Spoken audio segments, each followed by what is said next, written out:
Nous avons vu dans la précédente vidéo comment se créer son espace individuel, nommé espace prof.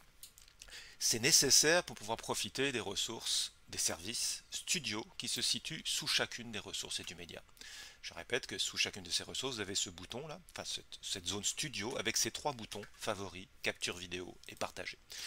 Et là, maintenant que je suis connecté, on voit mon nom apparaître ici, Monsieur Sol, eh bien, je vais être capable de créer différentes choses. Je peux partager cette ressource. Par exemple ici, ce lien, je copie ce lien et je vais être capable de copier cette URL authentifiée dans n'importe quel document que je vais partager avec mes élèves. Alors ça peut être tout bêtement par email. Je peux très bien envoyer un email à quelqu'un avec ce lien et lui, en cliquant sur ce lien, va accéder à cette animation, cette ressource.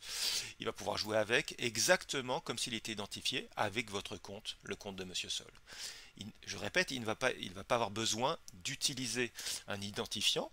Il va tout de suite accéder. C'est très important si vous vous adressez à vos élèves, qu'ils ne puissent pas vous dire, mais monsieur, comment je trouve la ressource, comment je me connecte à EduMedia.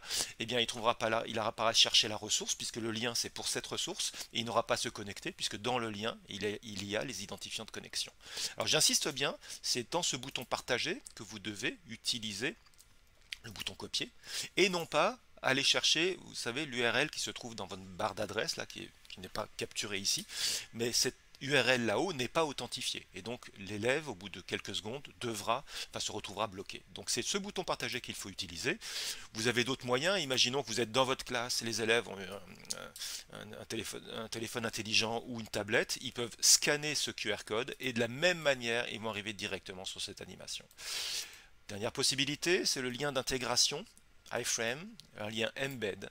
Donc pour certains d'entre vous qui ont l'habitude, que ce soit avec un blog ou un éditeur HTML, de savoir ce que sont ces liens, eh bien vous pourrez tout aussi bien intégrer cette animation dans votre document de manière très élégante. Les autres possibilités, eh bien moi je suis très friand de cette possibilité qu'on appelle la capture vidéo. Vous noterez que j'ai rien installé, j'ai plus qu'à cliquer sur enregistrer et c'est parti, je vais pouvoir enregistrer ma voix et jouer avec l'animation.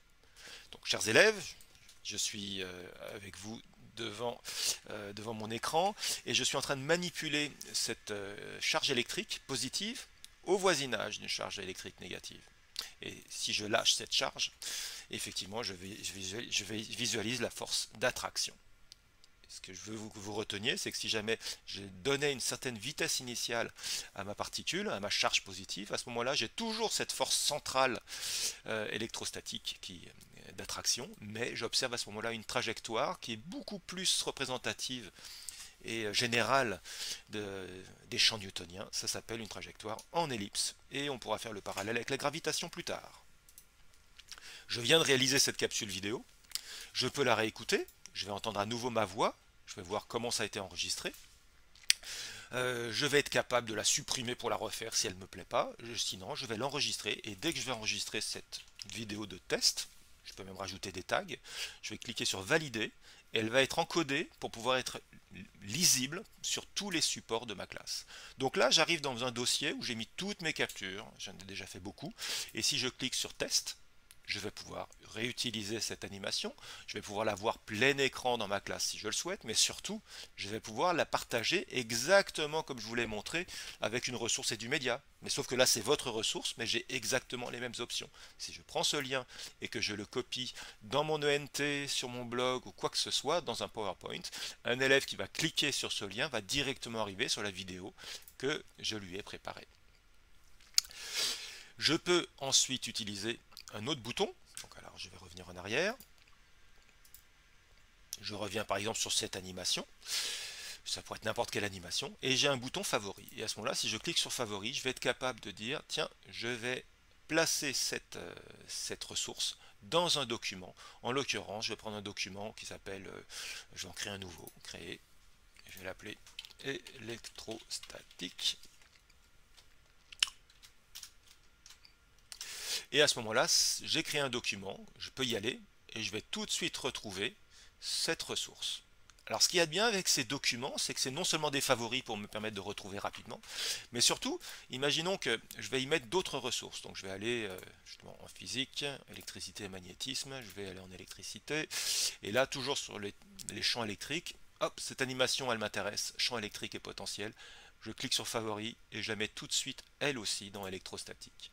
Je pourrais faire de même avec une autre. Je parlais d'analogie gravitationnelle tout à l'heure. Je fais pareil pour celle-ci. Et là, à ce moment-là, quand je vais dans mon dossier, je vais retrouver les trois ressources que je viens d'y mettre. Je pourrais y mettre ma vidéo d'ailleurs, la vidéo que j'ai faite précédemment avec cette animation, je pourrais la mettre également. Et je peux laisser une consigne à ma classe et dire bonjour classe, etc. Vous trouverez ici les animations que j'ai utilisées. Et surtout, une option que j'aime beaucoup et que je vous montrerai, qui est de laisser les élèves eux-mêmes faire des captures vidéo et m'alerter quand ils en ont fait une. Donc ce qu'il y a de bien avec cette option-là, c'est que j'ai créé un dossier, je vais autoriser mes élèves à y accéder, et même à faire des captures vidéo pour me poser des questions ou répondre à des questions que je leur aurais posées dans mes consignes. Alors vous allez me dire, dernière question, comment je partage tout ce dossier avec ma classe? Eh bien, on a créé ici, vous voyez, une zone qui s'appelle code classe, et c'est pas vous qui la remplissez, c'est automatiquement, à chaque fois que je vais créer un dossier, nous allons générer un code classe très simple ici, avec ce code, et ce code-là, il va me suffire de le fournir à ma classe. Donc, je l'affiche dans ma classe, je l'envoie, je le mets dans mon dossier, par exemple, sur mon ENT, et je vais leur dire, si vous tapez ce code classe, vous allez directement arriver sur ma sélection de ressources.